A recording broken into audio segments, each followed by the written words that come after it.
Hey guys, what's up and welcome back. Uh, if you clicked on my face and you're not a subscriber and you just looked at my face and you're like, this guy looks like he knows what he's talking about, I just want to say thank you for giving me the benefit of the doubt. I don't really know what I'm talking about, so this will be a ride. Of course, I know it. I know something. I don't know. I've got a YouTube channel. That means I'm an expert, right? Uh, this is a review of Stan Lee, the not the person, the documentary that's on Disney Plus, which has audio description. Just launched. I saw that there was already some controversy from Jack Kirby's family. I don't know why. I mean, he painted Jack Kirby in a pretty solid light. This is a very positive documentary. Um, if Stan Lee battled anything like alcoholism or anything like that, they didn't bring it up. This is I've seen a lot of documentaries this year. For some reason, they're all based around people. I feel like the end of the year, my documentary list is just going to be like names of people, documentaries based on somebody from the entertainment industry. We have such a wave of them this year, but with Stan Lee, first of all, I'm disappointed in the title. I mean, like, really? That's the title, Stan Lee? We couldn't get nothing else. There's nothing else there. I mean, everything else had something going on to it. There's still the Michael J. Fox story, Judy Blume Forever. There was like every other thing has had. It's not just the name of a person, and their whole name, by the way. They didn't even do Sydney. It's Stan Lee. It's not just Stan or Lee. I would have voted for uh, Excelsior, the Stanley story, or Stanley, Stanley with great power. I mean, there's so many possibilities for this. And it's Stanley. All right. Thanks, Disney Plus, for the lack of imagination. Apparently, your Imagineers are somewhere else. They're not. They're not in the naming field. What do we call this? I don't know. Who's it about? Stan Lee. What we'll call it Stan Lee. Um, it's what it's about.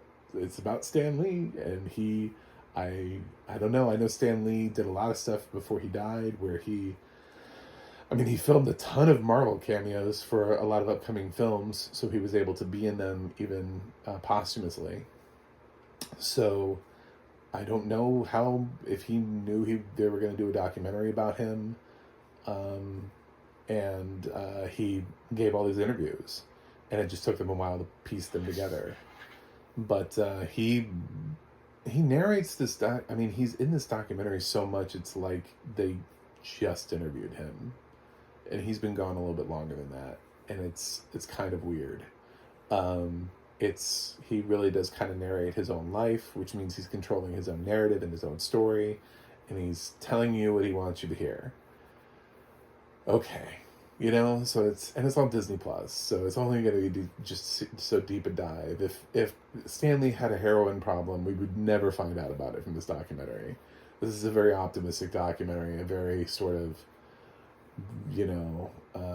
kumbaya, look at what we all achieved, against all odds. We did it because we loved it. Look at what I did. Look at what I'm responsible for. Love me.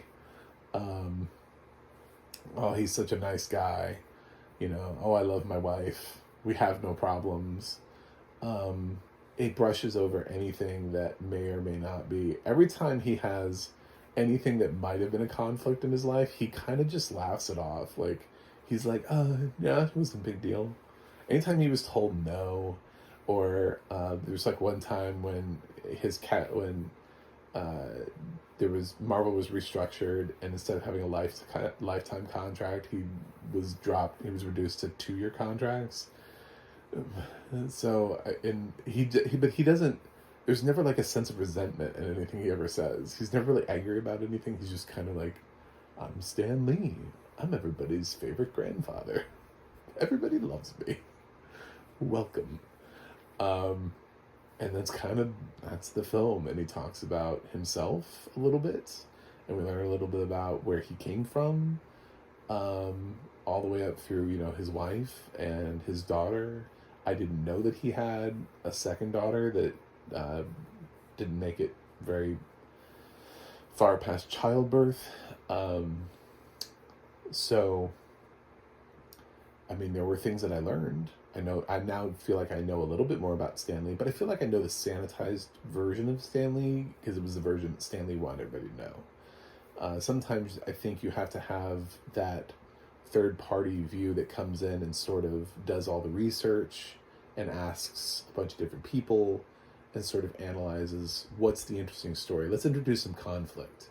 Let's have somebody who maybe didn't quite get along with Stanley but still respects him. You know what I'm saying? Like, let's talk about where the trials and tribulations were.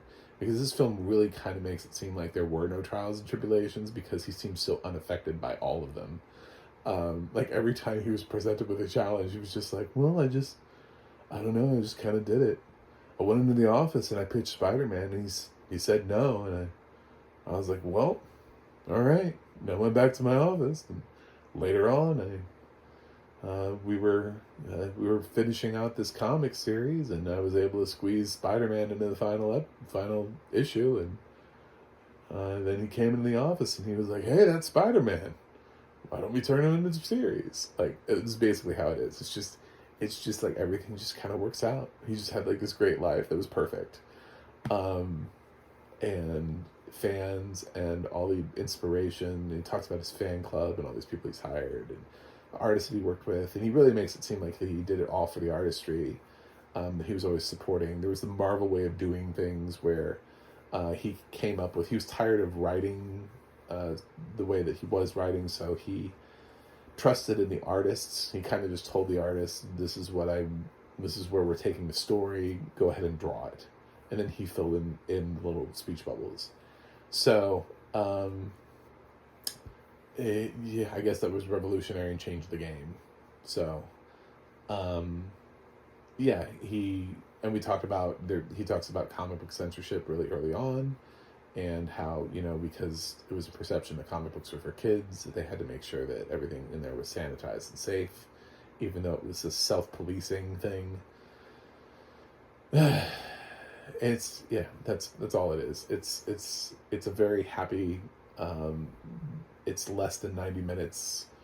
I don't know what else I can say. The audio description is,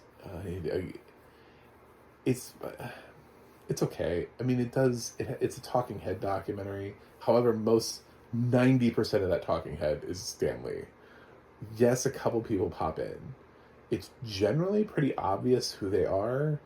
A couple of times I was like, I forgot who this is, because we didn't quite get, you know what I'm saying? Like, we don't quite get those introductions every time somebody comes in, and we don't get facial recognition. So if it was somebody I heard, like, I don't know, 45 minutes ago in the documentary, and now they've come back to say something else, it's like, I'm sorry, I don't remember you.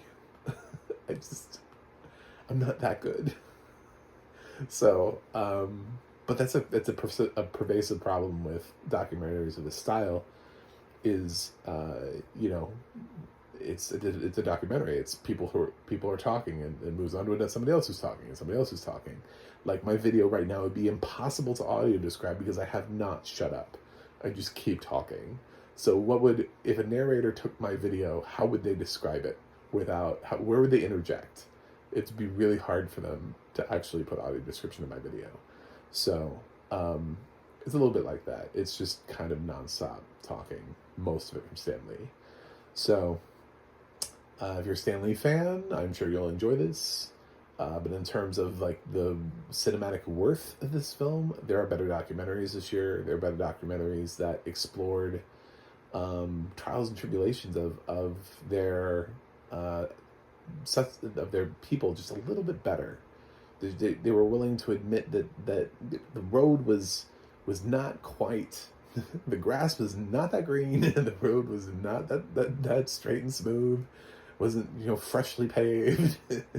And Stanley's life was just apparently really amazing and just great, except for he lost a child shortly after childbirth. That seems to be the greatest thing he overcame. So I'm going to give Stan Lee a B. I think for the most part, it does achieve what it sets out to do by giving you more information about Stan Lee.